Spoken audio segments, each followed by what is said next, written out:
तेरी मेरी कहानियाँ से सभी अपडेट पाने के लिए बेल आइकन दबाएं। आज की कहानी है दामाद की अकड़। ऑटो के रुकने की आवाज़ सुनकर उर्मिला जी समझ गई बेटा बहू आ गए हैं। उन्होंने जल्दी से दरवाज़ा खोला तो बेटा गुस्से में दनदनाता हुआ अपने कमरे में चला गया। पीछे पीछे बहू अपना सामान उठाए आंखों में आंसू लिए आ रही थी। उन्होंने आगे बढ़कर बहू की मदद की और पूछा, पूजा क्या हुआ? यह सुमित इतना नाराज़ क्यों दिख रहा है? इतना सुनना था कि बहू की रुलाई फूट पड़ी। रोते हुए बोली, माँ जी होना क्या था वही हुआ है जो हर बार होता है। मैं तो आपको पहले ही कह रही थी मैं अकेली आ जाऊंगी, इन्हें मत भेजिए। मम्मी पापा ने खाने की सारी तैयारी कर रखी थी पर वहाँ तो यह कहते हुए कुछ नहीं खाया कि मैं घर से खाकर आया हूँ। पहले ही मुझे बहुत देर हो रही है। आज किसी क्लाइंट से ज़रूरी मुलाकात है। जल्दी से पूजा को विदा कीजिए। और फिर सारे रास्ते मुझे सुनाते आए हैं कि तुम्हारे माँ बाप को ज़रा भी अकल नहीं। मैंने खाना खाने से मना कर दिया तो उनकी खरी सद गई। अरे अगर थोड़ा प्यार और दबाव देते तो क्या मैं खाना नहीं खाता? पर किसी की नीयत हो तब ना। दामाद की आओ भगत कैसे की जाती है उन्हें करनी नहीं आती या जानबूझकर करना नहीं चाहते। सब समझता हूँ मैं। मुझसे ज़्यादा वह तुम्हारे जीजा को पसंद करते हैं। वह होता तो उसे इस तरह खाली पेट घर से न जाने देते। पूजा की बातें सुनकर उर्मिला जी को भी बुरा लगा पर इस समय बेटा गुस्से में है, अभी उसे कुछ भी कहना उचित नहीं होगा। उन्होंने बहू को शांत करवाया और बोली, जाकर पानी से अपना चेहरा साफ करो, बाद में मैं उससे बात करूंगी। बचपन से ही सुमित की दूसरों से तुलना करने की आदत रही है और अब शादी के बाद उसकी यही प्रवृत्ति पत्नी पूजा के लिए कष्टकारी हो गई है। पूजा घर में सबसे छोटी है, सबसे बड़ी बहन है। उसके 10 साल बाद पूजा का भाई पैदा हुआ है और उसके भी 5 साल बाद पूजा का जन्म हुआ। इसीलिए बड़ी बहन की नज़रों में पूजा बहन से ज़्यादा बेटी है। उसकी शादी कई साल पहले हुई थी। जाहिर है उसके पति के साथ पूजा के माता पिता का रिश्ता बहुत गहरा और मजबूत है। घर में कोई भी समस्या या परेशानी होने पर पूजा की बहन निशा और उसके पति जय हमेशा आगे मिलते हैं। जय कहने को दामाद है पर वह बेटे से अधिक फर्ज निभाता है। जबकि पूजा की शादी को 1 वर्ष हुआ है। इस 1 वर्ष में सुमित कुल 4 बार ससुराल गया है। जहाँ जय उस घर में बेटे के रूप में आता है वहीं सुमित दामाद होने की अकड़ के साथ जाता है। वह चाहता है जब वह वहाँ जाए तो सारा घर उसके आगे पीछे घूमे और उसका हर नाज नखरा उठाए। 1-2 बार ऐसा हुआ भी पर जल्दी ही सब उसका स्वभाव समझ गए और माता पिता की तो मजबूरी है पर अब भाई भाभी उससे दूर ही रहते हैं। एक बार संयोग से जय और उसका एक ही दिन जाना हुआ।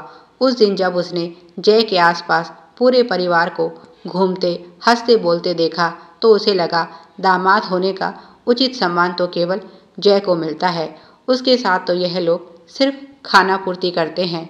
उसके बाद से वह जब भी बहू को लेने जाता है यही होने लगा है।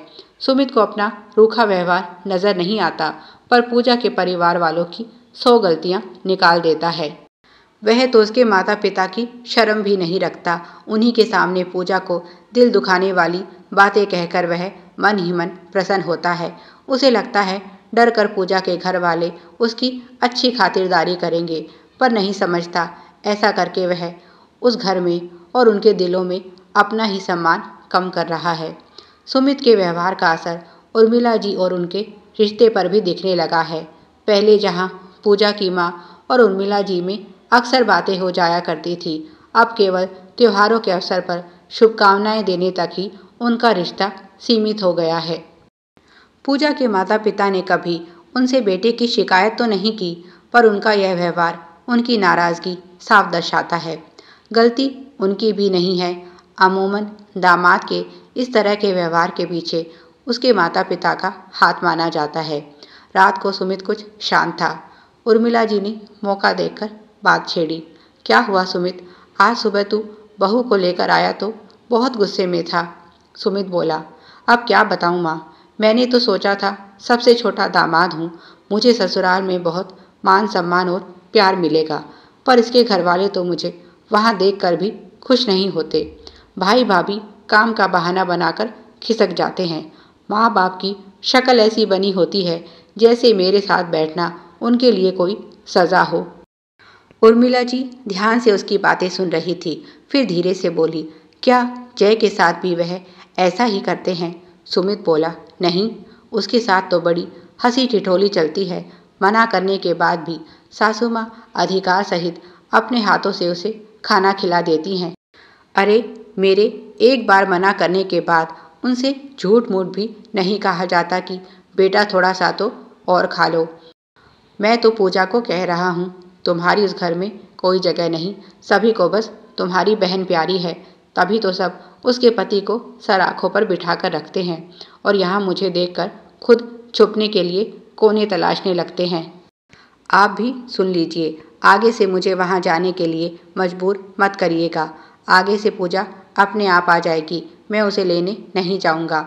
मेरे वहाँ जाने से किसी को खुशी नहीं होती, बिना वजह मेरा और पूजा का झगड़ा और हो जाता है। उर्मिला जी बोली, ठीक है, पर क्या ऐसा करने से समस्या खत्म हो जाएगी? सुमित बोला, तो क्या करूं? ऐसे ही वहाँ जाता रहूं और अपना अपमान करवाता रहूं? वह बोली, अगर ससुराल समझ कर जाओगे तो ज़रूर कुछ ना कुछ कमी नज़र आएगी। अगर अपना घर समझ कर जाओगे तो वहाँ सिर्फ प्यार मिलेगा। जय के साथ उनका रिश्ता सालों पुराना है, सभी एक दूसरे के व्यवहार से अच्छी तरह से परिचित हैं। तुम उस परिवार के नए सदस्य हो, क्या तुम्हारी और जय की आपस में तुलना करना सही है? तुम जय के साथ अपनी तुलना तो कर रहे हो और बात सही भी है। तुम दोनों उस घर के दामाद हो और दोनों को बराबर सम्मान मिलना चाहिए। पर यह जो वर्षों का अंतर है, इसे तुम नज़रअंदाज कैसे कर सकते हो? इन वर्षों में उस परिवार में जो भी सुख दुख आए हैं, उनमें जय हमेशा मजबूत सहारा बनकर उस परिवार के साथ खड़ा रहा है। क्या तुम नहीं जानते पूजा की शादी में उसका कितना योगदान था? पूजा के भैया का बिजनेस जब डूब रहा था तो उसे किसने बचाया था? पूजा की भाभी की बहन का रिश्ता जय ने करवाया था। पूजा के मामा जी का लड़का जय के यहाँ नौकरी करता है। जब डेंगू होने पर पूजा के पिताजी की हालत नाजुक थी, तब उनके लिए रक्त की व्यवस्था किसने की थी? उस समय तो तुम्हारी भी शादी हो चुकी थी, पर तुमने एक बार जाकर उन्हें हॉस्पिटल में मिलना भी ज़रूरी नहीं समझा। बस फ़ोन पर हालचाल पूछकर अपने कर्तव्य की इतिश्री कर दी। इतने वर्ष उसने अपने इन रिश्तों को जोड़ने और मजबूत बनाने में खर्च किए हैं, और तुम चाहते हो बिना कुछ करे ही उस घर में उसके बराबर का स्थान मिल जाए? तुम खुद ही सोचो, क्या यह संभव है? एक पहली कक्षा के बच्चे और 10वीं कक्षा के पढ़ने वाले बच्चे की क्या कोई तुलना संभव है? अगर तुम्हें जय के साथ तुलना करनी है तो पहले उसकी जगह पर पहुँच कर दिखाओ। ना तो उस घर में तुम्हारा अपमान होता है और ना ही जय का अधिक सम्मान। यह जो अंतर तुम देख रहे हो, यह केवल संवाद और प्यार का है। अगर तुम नपे सधे शब्दों के साथ उनके साथ बात करते हो तो वह भी तुम्हारे साथ सोच समझकर बात करेंगे।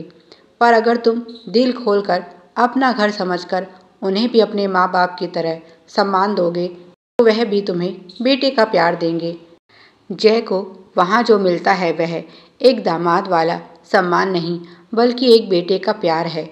इसीलिए अगर तुम्हें भी वह प्यार चाहिए तो यह दामाद वाली अकड़ छोड़कर बेटा बनना सीखो। फिर ना तो तुम्हें कोई शिकायत होगी, ना ही किसी से तुलना करने की आवश्यकता। उर्मिला जी अपनी बात कहकर चली आई और सुमित माँ की बात पर सोचने पर मजबूर हो गया। उसे अपने व्यवहार की कमियाँ साफ साफ दिखाई दे रही थी और आज जय की खूबियाँ ना चाहते हुए भी वह देख पा रहा था। वह अपनी मूर्खता पर मुस्कुराया और खुद से वादा किया, अगली बार वह ससुराल नहीं अपने दूसरे घर जाएगा, दामाद नहीं एक बेटा बनकर। पूजा जिसने माँ बेटे की यह बातचीत सुनी, उसकी आंखों में खुशी के आंसू थे। जिस घर में ऐसी सासू माँ हो वहाँ रिश्ते कभी बिगड़ नहीं सकते, बल्कि समय के साथ और खूबसूरत होते जाते हैं और अपनी महक से दिलों को तरोताज़ा बनाए रखते हैं। प्यारे दर्शकों, आप सभी की सुविधा के लिए चैनल पर सैकड़ों कहानियाँ विभिन्न प्लेलिस्ट के रूप में उपलब्ध हैं। उन्हें भी पढ़ें और अपना प्यार दें। धन्यवाद। Please like, share and subscribe. Thanks for watching.